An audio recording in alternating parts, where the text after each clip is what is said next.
بسم اللہ الرحمن الرحیم۔ السلام علیکم ورحمۃ اللہ وبرکاتہ۔ عابد راجہ چینل کی طرف سے آج میں اپنے دوستوں کو نبی کریم صلی اللہ علیہ وسلم کی ایک ایسی دعا بتاؤں گا کہ آپ وہ پڑھیں تو انشاءاللہ آپ کی ساری فکریں ختم ہو جائیں گی۔ دعا سننے سے پہلے میں اپنے تمام دوستوں سے گزارش کروں گا کہ اگر چینل کو ابھی تک آپ دوست سبسکرائب نہیں کر سکے تو ضرور کر لیں تاکہ ڈیلی ویڈیو آپ دوستوں تک پہنچتی رہے۔ تو سٹارٹ کرتے ہیں آج کا لیسن۔ بسم اللہ الرحمن الرحیم۔ حضرت ابو سعید خدری رضی اللہ تعالیٰ عنہ سے روایت ہے کہ ایک شخص نے عرض کی، یا رسول اللہ صلی اللہ علیہ وسلم، مجھ کو بہت سے افکار اور قرضوں نے گھیر لیا۔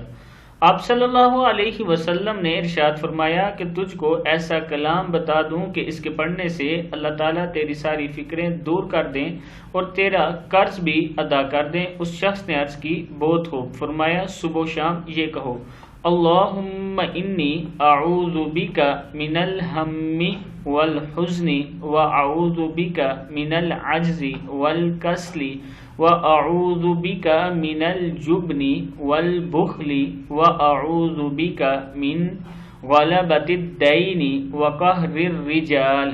اس شخص کا بیان ہے کہ میں نے یہی کیا سو میری ساری غم دور ہو گئے، یعنی میری غم و فکریں بھی جاتی رہی اور قرضہ بھی ادا ہو گیا۔ ابو داؤد کی حدیث ہے۔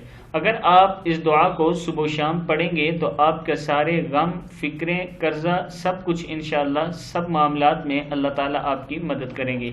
اس ویڈیو کو آگے آپ نے ضرور شیئر کرنا ہے۔ السلام علیکم ورحمۃ اللہ وبرکاتہ۔